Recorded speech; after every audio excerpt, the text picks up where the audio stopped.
Hey guys, NEET की new date क्या होगी? नीट की एग्ज़ाम होगी या नहीं होगी, पोस्टपोन होगी तो कब होगी? इससे कंप्लीटली मेरा जो ईमेल बॉक्स है आपने भर दिया है, राइट? सो ये जो ट्यूटोरियल है उन स्टूडेंट्स के लिए है जो काफ़ी ज़्यादा एंजाइटी में है। मुझे मेल्स में दिख रहा है कि सर काफ़ी ज़्यादा हम एंजियस फील कर रहे हैं, मैंने 1 साल दे दिया है, एग्ज़ाम होगी कि नहीं होगी। इन सब क्वेश्चंस को टैकल करेंगे। अगर आप अभी पढ़ाई अगर कर रहे हो तो इस पर्टिकुलर वीडियो को आप मत देखना, बाद में जब फ्री होगे तब देखना, राइट?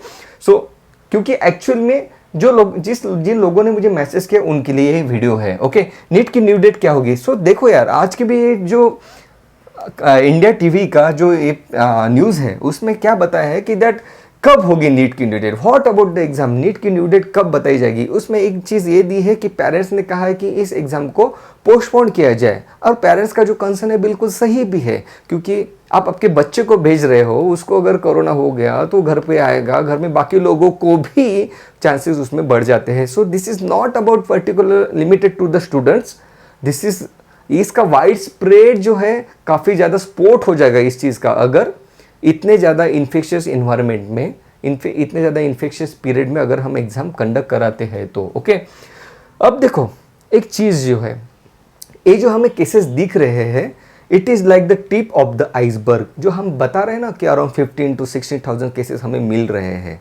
ओके, तो ये जो है ना, ये this is the tip of the iceberg. Actual disease इतना बड़ा है जो हमें नहीं दिख रहा है, राइट? और इसके बारे में जो भी ऑफिसर्स है, डॉक्टर्स है, मिनिस्ट्री ऑफ हेल्थ है, ये हमको पता है कि that this disease is not limited to this particular one, this is the actual disease. Okay, ये जो डिसीज है, ये डिसीज इतना सा नहीं है, ये है असली डिसीज। ओके, जो अब तक नहीं हमें दिखाई दे रहा है।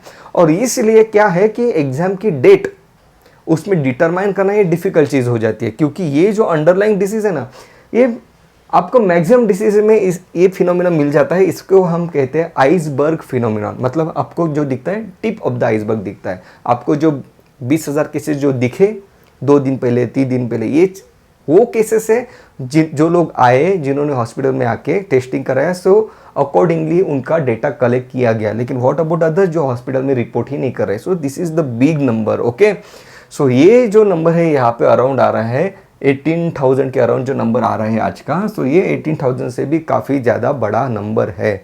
ओके, सो इन सब चीज़ों को ध्यान में रखते हुए अब हमारे एचआरडी मिनिस्टर ये परेशान है कि क्या किया जाए, राइट? क्या हम एग्ज़ाम को कैंसिल कर लें? सवाल ही नहीं उठता। अगर आप इस चीज़ को लेकर अगर परेशान हैं तो परेशानी निकाल दीजिए। नीट की जो एग्ज़ाम है कैंसिल नहीं होगी, क्योंकि यार देखो यहाँ पे काफ़ी स्टूडेंट्स हैं जिन्होंने साल लगा दिए हैं, कुछ लोग रिपीट बैच में से हैं, कुछ लोग जो है पूरे 2 साल से इसके लिए प्रिपरेशन कर रहे हैं।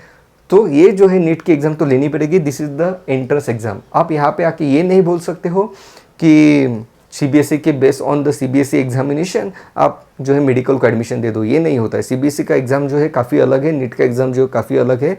और इसकी जो स्ट्रैटेजी है, ये 2 साल से लोग जब 10th पास करते हैं तब से इसकी प्रिपरेशन करते हैं। तो ये नहीं होगा कि नीट की एग्ज़ाम कैंसिल हो जाएगी और सीबीएसई की थ्रू एडमिशन होगा, ये नहीं होगा। नीट की एग्ज़ाम तो होगी, right? So cancellation of NEET is not the option for our HRD minister. Another, NEET with the extreme precaution, ये भी पॉसिबल नहीं है। अब क्यों नहीं पॉसिबल है? देखो यार, हम लोग पेशेंट्स को ट्रीट कर रहे हैं, प्रॉपर पीपीई किट पहन के जाते हैं, फिर भी मन में हल्का सा डर तो रहता है, क्योंकि आप 100% खुद को सिक्योर नहीं कर सकते हो। कहीं ना कहीं आपका हाथ वाथ लग जाता है, कहीं ना कहीं हो जाता है यार। आप क्या करते हो, ये सब प्रिकॉशन लेके आप चांसेस कम करते हो कोरोना की इन्फेक्शन के। हमने देखा भी था हमारे ट्यूटर में, कोरोना वायरस थ्रू NCERT की how the infection spread. Okay, so ये सब प्रिकॉशन लेके हम इन्फेक्शन के चांसेस कम करते हैं, लेकिन 100% उससे हम नहीं बचते हैं। So NEET with extra precaution, ये तो that is not the workable option. Another, postpone NEET, right? NEET तो पोस्टपोन करनी पड़ेगी, क्योंकि लॉकडाउन जो है महाराष्ट्र स्टेट ने, बाकी स्टेट ने भी एक्सटेंड कर दिया है 31 जुलाई तक। अब जो है एग्ज़ाम कब पोस्टपोन, हम कब तक पोस्टपोन करनी चाहिए? जुलाई तक लॉकडाउन एक्सटेंड किया, तो अब तो ये तो नहीं होगा कि जो हमने अभी तक ग्राफ देखा 20,000 केसेस का, वो एकदम से नीचे आ जाएगा अगस्त में। ये तो नहीं होगा, ये जाएगा like this or like this कम होगा, राइट? और इसमें लग जाएगा टाइम। तो ये अगस्त में भी अब एग्ज़ाम लेना पॉसिबल नहीं है। सितंबर में भी लेना काफ़ी ज़्यादा डिफिकल्ट है, that is the main point, क्योंकि सितंबर में भी ये केसेस कम क्यों होंगे बताइए? देयर इज नो रीज़न कि कोरोना के केसेस जो है ये कम हो जाएंगे। उसके क्या रीज़न है? क्या उसमें वैक्सीन आ जाएगी तो केसेस कम हो जाएंगे? बीसीजी वैक्सीन, ट्यूबरकुलोसिस की वैक्सीन तो कब से हम सालों साल ले रहे हैं, फिर भी क्या हम टीबी को निकाल पाए हैं? नहीं, राइट? सो वैक्सीन आने के बाद में इट टेक्स टाइम। तो ये 1-2 महीने की बात नहीं है। This is a serious condition, that's why he is taking so much time, right? That's why he is trying to explore all the options. वो लोग होम मिनिस्टर और मिनिस्टर ऑफ हेल्थ से भी बात कर रहे हैं कि आप हमें गाइड कीजिए, राइट? लेकिन ये जो हमने अभी देखा ना, जो पानी के नीचे जो केसेस है, वो जब तक हमें एक सॉलिड प्रूफ नहीं मिल जाता ना, इस पे कमेंट करना काफ़ी ज़्यादा डिफिकल्ट हो जाता है कि कोरोना हमारे देश से कब बाहर निकलेगा, राइट? ओके, मतलब इसमें डोंट बी पैनिक, क्योंकि उसमें मॉर्टेलिटी रेट काफ़ी कम है। This is not to panic you, okay? लेकिन मैं बता रहा हूँ कि किस तरीके से चीज़ें काम करती है और किस why he is taking so much time, why HRD ministry is taking so much time to declare the examination date, okay? अब इस केस में क्या होता है यार? अब इस केस में क्या ऑप्शन बच जाता है हमारे पास? देखो, 14 लाख स्टूडेंट्स जो है ये अपीयर होते हैं एग्जाम के लिए। फॉर एग्जाम्पल मान लेंगे हम 14 लाख स्टूडेंट्स है।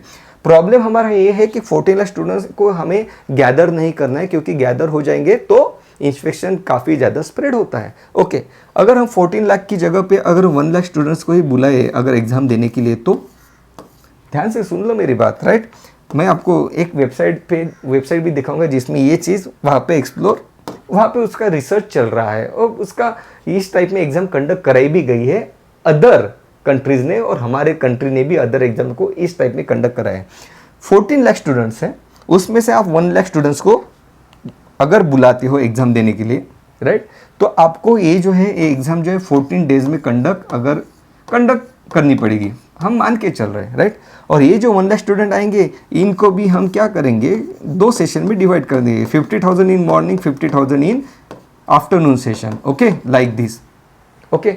अब इस केस में क्या होता है? अब ये केस कब हुई थी? जब नीट पीजी का हमारा एंट्रेंस इसी तरीके से कंडक्ट किया गया था कुछ साल पहले। NEET post graduate medical entrance examination MBBS के बाद जो होता है, उस केस में उन्होंने यही चीज़ की, स्टूडेंट को डिवाइड कर दिया और नंबर ऑफ डेज पे एग्ज़ाम कंडक्ट की गई, सेशंस में एग्ज़ाम कंडक्ट की गई। जो स्टूडेंट्स आए उनको एक क्यूब लाइक वहाँ पे बनाया गया था, राइट? एक क्यूब बनाया गया था जहाँ पे पेपर है ना, तो हर स्टूडेंट को एक क्यूब में बिठाया गया और सब स्टूडेंट को सेपरेटली बिठाया गया था, राइट? लेकिन इसमें क्या होगा? इसमें तो आपको 14 डेज के 14 पेपर, 2 सेशन, मतलब टोटल 28 पेपर लगेंगे, राइट? तो इस केस में फेयर रिजल्ट कैसे आएगा? उसका भी सोल्यूशन है, उसे कहते हैं साइकोमेट्रिक एनालिसिस। अब साइकोमेट्रिक एनालिसिस जब नीट पीजी एग्जाम कंडक्ट कराया गया तो काफ़ी स्टूडेंट सुप्रीम कोर्ट में चले गए कि this is not the fair examination. तब ये वर्ड काफ़ी ज़्यादा ट्रेंडिंग में आ गया था, साइकोमेट्रिक एनालिसिस। तब इसके बारे में जो चीज़ें बाहर आई, तब पता चला कि ये तो इसको तो वर्ल्ड वाइड रिकॉग्निशन है, राइट? इसमें क्या करते हैं कि एक पर्टिकुलर क्वेश्चन को कितने लोग सही कर रहे हैं, बेस्ड ऑन दैट उस क्वेश्चन को मार्क दिए जाते हैं, ओके? सब क्वेश्चन को इसमें इक्वल मार्क्स नहीं रहते हैं। अगर एक क्वेश्चन है जिसको मैक्सिमम लोगों ने गलत कर दिया और आपने उसको सही कर दिया तो आपको ज़्यादा मार्क मिलते हैं, right? Based on this fact, based on this statistics, उसमें आपके एग्जामिनेशन के मार्क्स जो है डिटरमाइन किए जाते हैं।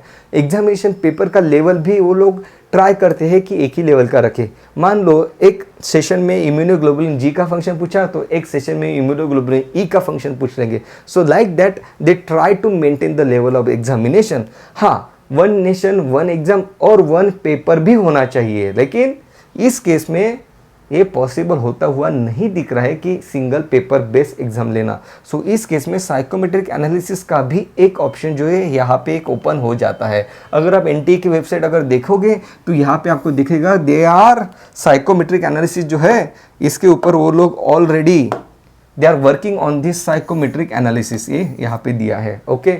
और जो इसके ऊपर जो है, जो कंपनी है, एक मल्टीनेशनल कंपनी है जिसका पूरी दुनिया में नाम है साइकोमेट्रिक एनालिसिस टेस्ट कंडक्ट कराने के लिए, राइट?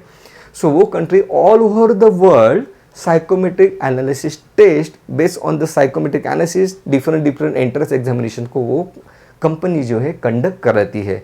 तो सॉफ्टवेयर को बिल्ड करना इज नॉट द चैलेंज रहेगा पैसों का, तो that they will have to manage कि किस तरीके से उस कंपनी से टाई अप किया जाए ना, ऑल दैट। लेकिन the fact that which I wanted to tell you कि एग्जाम जो है कैंसिल नहीं होगी, एग्जाम तो होगी, एमबीबीएस के एडमिशन हो गए, एमबीबीएस के एडमिशन इनको जल्दी कराना है तो इनके पास ये भी ऑप्शन अब ओपन हो जाता है। May be they will go for this particular option, जो जाना नहीं चाहिए, जिसके खिलाफ मैं भी हूँ। लेकिन अगर कुछ बचा ही नहीं, क्योंकि एग्जाम में एंट्रेंस तो देनी है ना, एमबीबीएस को स्टूडेंट्स को भेजने हैं, इंफ्रास्ट्रक्चर रेडी है एमबीबीएस कॉलेजेस का, तो स्टूडेंट्स तो वहाँ पे भेजने, ऑलरेडी डॉक्टर्स कम है इंडिया में, स्टूडेंट को तो भेजना पड़ेगा वहाँ पे। सिर्फ आपकी ज़रूरत नहीं है कि एमबीबीएस डॉक्टर बनना, इनकी भी ज़रूरत है, गवर्नमेंट की भी ज़रूरत है, हमारे कंट्री की ज़रूरत है, कंट्री को डॉक्टर्स चाहिए। अगर डॉक्टर चाहिए तो कुछ तो क्राइटेरिया वहाँ पे रखना पड़ेगा। अगर कुछ भी यहाँ पे पॉसिबल नहीं होता हुआ दिख रहा है, सो अल्टीमेटली लास्ट ऑप्शन तो यही बच जाता है, राइट। सो गाइस, ये भी है, आप वहाँ पे जाके टाइम मत बर्बाद करना आपका, okay. So I just wanted to tell you कि एग्ज़ाम जो है कंडक्ट होगी, डोंट वरी अबाउट इट। हाँ, पोस्टपोन होगी, सितंबर में होगी, लेकिन मुझे तो काफ़ी डिफिकल्ट लग रहा है सितंबर में भी एग्ज़ाम होगी कि नहीं होगी, राइट। एक जो बेटर ऑप्शन यहाँ पे लग रहा था साइकोमेट्रिक एनालिसिस का, I just wanted to tell you. लेकिन साइकोमेट्रिक एनालिसिस अगर होता है तो हम काफ़ी ज़्यादा टेंस हो जाएंगे, ये चीज़ यहाँ पे नहीं होनी चाहिए, क्योंकि एक जो अगर एग्जाम पेपर आपके लिए डिफिकल्ट है तो वो बाकी स्टूडेंट के लिए भी डिफिकल्ट है। आप इसी थिंकिंग के साथ चलना। तो यार, एग्जामिनेशन डिफिकल्ट है, that is not the problem for you, क्योंकि वो प्रॉब्लम सिर्फ आपका प्रॉब्लम नहीं है, बाकी लोगों का भी प्रॉब्लम है। तो ऑटोमेटिकली जो मार्क्स जो है ना, जो टॉपर के मार्क रहेंगे उसमें कम आ जाएंगे। सो कोई प्रॉब्लम ही नहीं है, okay. So guys, this is what I wanted to share you. यार, अभी 2-3 दिन, इस सब 2-3 दिन में ये जो चीज़ें क्लियर हो जाएगी। टिल देन आप पढ़ाई करो, एक एक दिन, एक एक मिनट काफ़ी इंपॉर्टेंट है, okay. So don't waste, there are different option. I just wanted to explore these options in front of you. There are different option, आपकी एग्जाम कंडक्ट कराई जाएगी, ओके। सो मिलते हैं अगले ट्यूटोरियल में। Thank you so much guys.